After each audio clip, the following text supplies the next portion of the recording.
पिछले 3 हफ्तों से खबरों की सुर्खियां बनी भारतीय बेटी शहजादी के मौत मामले को दुबई सरकार ने संज्ञान में ले लिया है और एक वेबसाइट और एक ईमेल जारी करके डॉक्यूमेंट भेजने का निर्देश भी दे दिया है।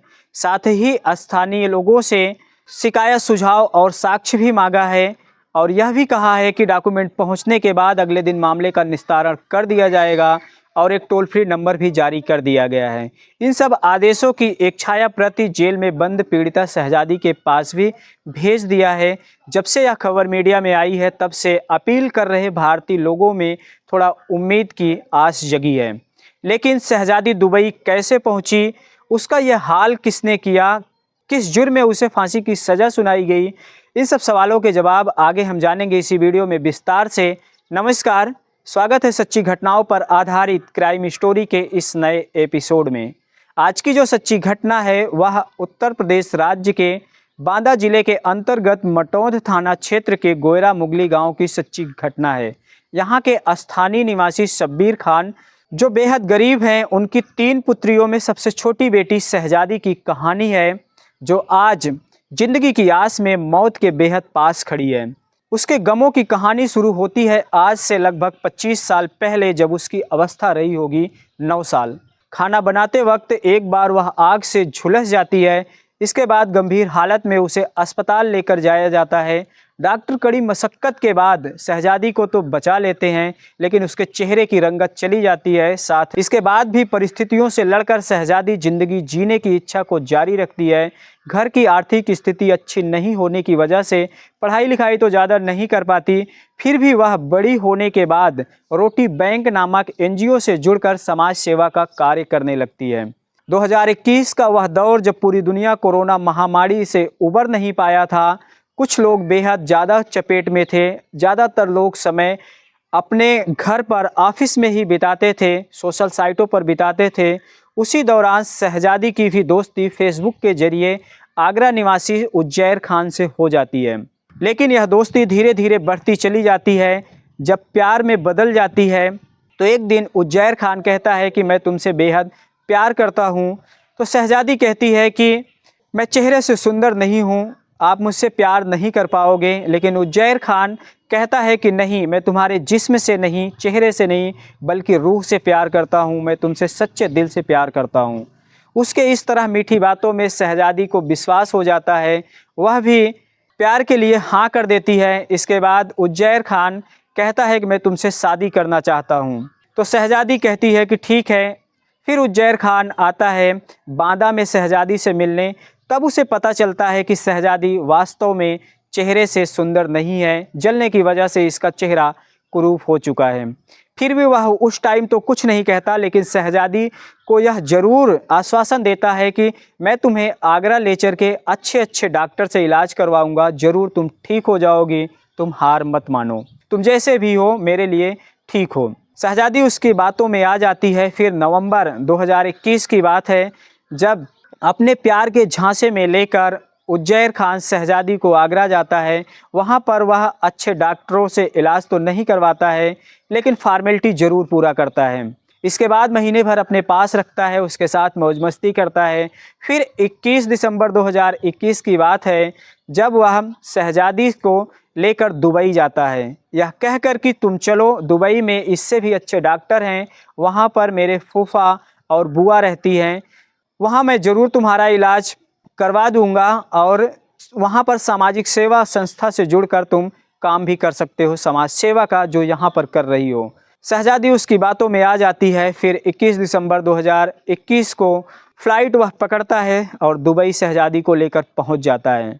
वहाँ पर आगरा के ही निवासी दंपति होते हैं, फैज़ और नादिया, जो अपने 4 माह के बेटे और माँ के साथ रहते थे। करीब 15 दिन तक उज्जैर खान अपने उस बुआ और फूफा के पास रहता है शहजादी को लेकर। इस दौरान वह शहजादी से अपने प्यार का वास्ता देकर धीरे धीरे उसके सारे डॉक्यूमेंट अपने पास ले लेता है। विकलांग सर्टिफिकेट, वीज़ा, पासपोर्ट और उसके शरीर पे जो जेवर होते हैं वह भी ले लेता है। जो उसके अकाउंट में पैसे पड़े थे वह भी ATM के ज़रिए विड्रा करवा लेता है। फिर वह एक दिन कहता है कि मुझे घर जाना है, तुम मेरे बुआ और फूफा के पास रहो, मैं अगले महीने आ जाऊंगा। वह घर चला आता है, लेकिन इसके बाद शहजादी से संपर्क नहीं रखता, ना तो फ़ोन करता है, नंबर भी बंद कर देता है। लगभग धीरे धीरे महीना भर बीत जाते हैं जब उज्जैर खान वापस नहीं जाता और जो दंपति के पास शहजादी रह रही थी वह लोग भी उसे प्रताड़ित करना शुरू कर देते हैं। तब शहजादी को आभास हुआ कि शायद मैं गलत जगह पर आ गई हूँ, ट्रैप में फंस गई हूँ। उज्जैर जो उसे छोड़कर आया था, वादा करके आया था दोबारा आऊँगा, वह तो उस दंपति से पैसे लेकर उसे बेच दिया था। तो दोबारा खबर लेने की कोई बात ही नहीं बनती और धीरे धीरे शहजादी वहाँ पर यातना को सहते हुए रहने लगती है। एक दिन उस दंपति का जो 4 महीने का बेटा था वह बीमार हो जाता है।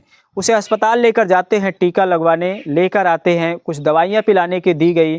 फैज़ और नादिया अपने काम पे चले जाते हैं, लेकिन साथ में उनकी जो फैज़ की माँ थी उसके साथ शहजादी को छोड़ देते हैं बच्चे की देखभाल करने के लिए। वह दवा पिलाती है, लेकिन बाद में बताया जाता है कि बच्चे की तबीयत बिगड़ गई। उसे अस्पताल लेकर जाते हैं, लेकिन इलाज के दौरान उसने दम तोड़ दिया।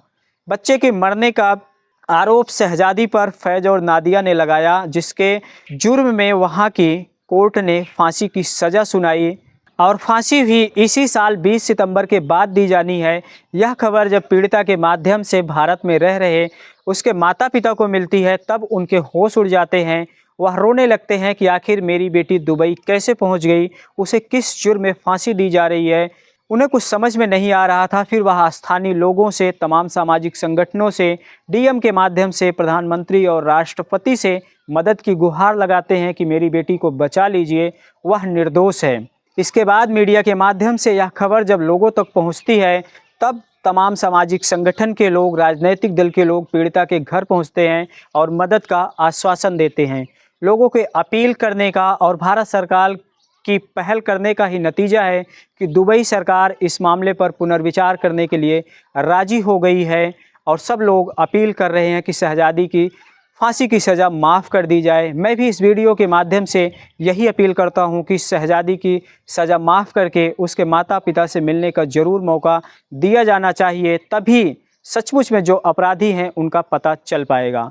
लेकिन पीड़िता के बताए अनुसार उसके पिता, उसके प्रेमी उज्जैर खान और आगरा निवासी दंपत्ति जो दुबई में रह रहे हैं, फैज़ और नादिया, साथ ही उनकी माता, 4 लोगों के खिलाफ मतौद थाने में रिपोर्ट दर्ज करवा दी जाती है। लोगों की अपील और भारत सरकार की पहल का ही नतीजा है कि अब शहजादी को प्रतिदिन घर पे 2 बार बात करने की छूट दे दी गई है। इस घटना के बारे में बांदा एसपी अंकुर अग्रवाल का कहना है कि जांच पड़ताल जारी है, हर बिंदु से, हर तथ्य से गहन जांच पड़ताल की जा रही है। जांच पूरी होने पर सच्चाई पता चल जाएगी, जो भी दोषी होंगे उन्हें बख्शा नहीं जाएगा। तो दोस्तों, इस पूरे घटनाक्रम को सुनाने का मकसद किसी को परेशान करना नहीं है, किसी का दिल दुखाना नहीं है, बल्कि जागरूक करना है। अगर वीडियो अच्छी लगी हो तो लाइक, शेयर और सब्सक्राइब करना ना भूलें। मिलते हैं अगले वीडियो में फिर किसी नई घटना के साथ। आज के लिए बस इतना ही। धन्यवाद।